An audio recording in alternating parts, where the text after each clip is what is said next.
WikiLeaks has another video coming out similar to this one, but shot in Afghanistan?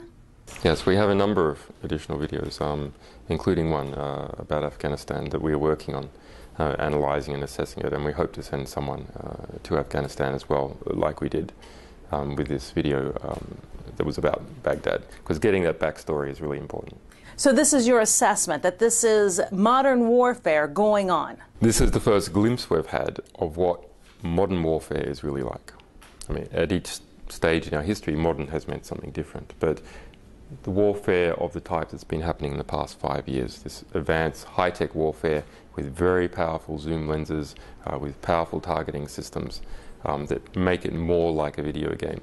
And so now we can kind of understand when we hear 33 civilian casualties in Afghanistan or some other place in the world, something happening in Israel where this high-tech weaponry is used. I don't mean to pick on these US or in particular, but that's the country that has the most high-tech weaponry. When we hear people killed in an airstrike, this is what it's like. High-tech zoom lenses, crosshairs and pressing a button. And that's a problem because it means this video game mentality must be creeping in to all these pilots and gunners. So what do you want to happen? Do you want an investigation into these pilots? Who do you want to see this video? What are you hoping to accomplish? We want the incident reopened. The two investigative reports that were done into this were not released by the Pentagon until we released the video. So one of them was released sort of in response on Monday and another one on Tuesday. Both of those investigation reports are clearly biased. I mean, they're not only very short. Remember, a lot of people died, including two Reuters journalists. They're not only short, it sounds like they've been written by a defense lawyer. So I don't think there's any, I don't think it can be argued that these were neutral, objective, comprehensive investigations whatsoever. I mean, there's also key facts that are wrong. You've had Sarah Palin's hacked emails published on WikiLeaks, Wesley Snipes' tax returns. That's certainly not in the same category as NATO's plans on the Afghan war. But why Wesley Snipes' tax returns? So this, I'm glad you raised that because it's quite irritating that people are speaking about that. Wesley Snipes' tax returns were there, not because it's Wesley Snipes, but because there was a scheme to evade tax. This is a rich person who has a particular scheme, you know, some offshore scheme to evade tax. That's why that was interesting from our perspective. Similarly with Sarah Palin, well, she is a political figure who could be the next president. So actually almost everything to do with her is politically interesting. But in this particular case, she was using not her government email account, but a Yahoo email account in order to evade the Freedom of Information Act. And in fact, there was an ongoing lawsuit in Alaska to try and get those emails. So that's a quite interesting case. But nonetheless, we make a promise to our sources that if something is hidden from the public and is not self-authored, and it's of diplomatic, political, ethical, or historical interest, we guarantee to release it. Give it to us, we'll protect you, and we guarantee to release it. So Sarah Palin's emails are of political interest.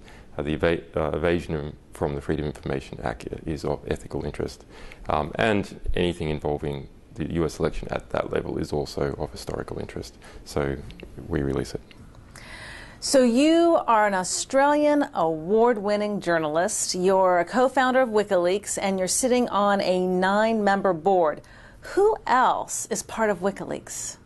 Well, so may surprise some people, but we only have 5 full-time staff due to funding constraints.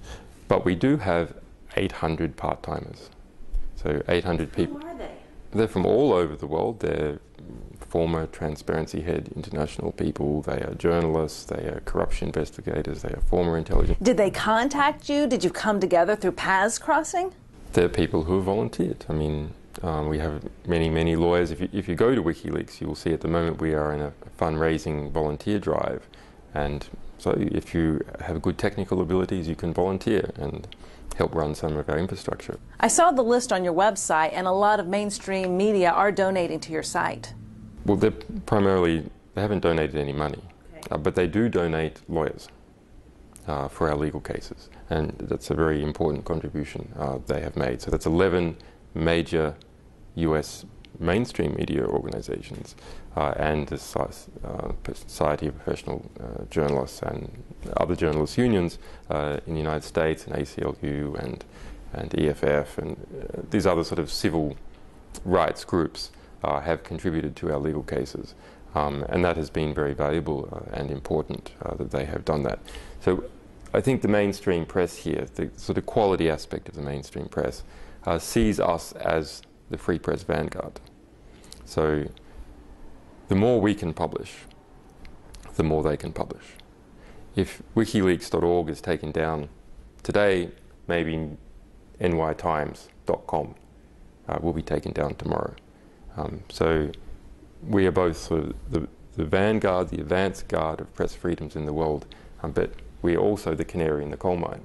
So if we fail in some way, then the next group to fail will be the mainstream press. So are you being spied on by different governments or different entities or governments trying to shut down your website? I would imagine that there are many groups that have concerns about you. Yeah, we have lots of litigation from banks because those people have lots of money and lots to hide. So there's been some serious cases. So in Swiss bank, Julius Baer, the largest private Swiss bank, you can't open an account unless you've got over $1 million. It engaged in very serious litigation against us in San Francisco and lost. And that attempt to sue us, in fact, cancelled their US IPO, their sort of stock offering, cost them over $300 million. So quite a nice outcome. But many legal threats from Icelandic banks, from banks in Abu Dhabi, from UK banks. We actually haven't had too many from US, actually, even though we have released documents on them. I think they understand it's better to just keep quiet and not draw attention to those banking documents. For government interactions, we have had censorship we have ongoing censorship by China from the very beginning, from the moment of our launch. We have had some minor problems with Australia and Germany, but those have been rolled back. People saw that was the wrong thing to do. Even problems with Iran, and the Iranian government has rolled back and doesn't censor us anymore, which is good.